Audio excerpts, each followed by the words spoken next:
Hi bachelors, ரூமில் மட்டும் தக்காளி மட்டும் இருக்கா?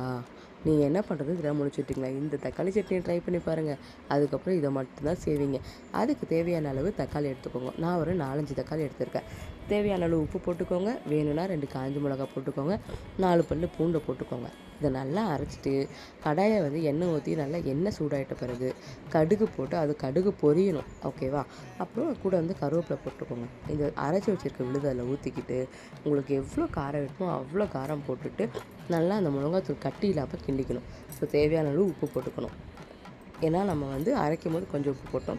ஸோ மிளகாத்தூள் போட்ட பிறகு நமக்கு உப்பு தேவைப்படும். அதையும் இதில் போட்டுக்கோங்க. கொஞ்சோண்டு ஒரு சிட்டிகை மஞ்சத்தூள் போட்டுக்கோங்க. போட்டு நல்லா கிண்டிகிட்டே இருங்க.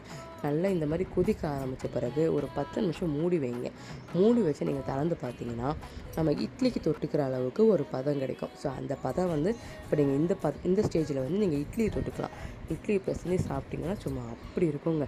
நீங்கள் தோசை சாப்பிட போகிறீங்களா? இந்த பதத்துக்கு கொண்டு வாங்க. நல்லா எண்ணெய் பிரிஞ்சு ஊறுகாய் பதத்துக்கு வரும். இதை நீங்கள் சப்பாத்தி, பூரி, இட்லி, தோசை, தயிர் சாதம், சாப்பாடு கூட பிரட்டி போட்டு சாப்பிட்லாம். ஸோ இதை ட்ரை பண்ணி பார்த்துட்டு எப்படி இருக்குன்னு எனக்கு கமெண்ட் பண்ணுங்கள். இந்த மாதிரி நிறைய வீடியோஸ்க்கு என் சேனலை ஃபாலோ பண்ணுங்கள். பாய்.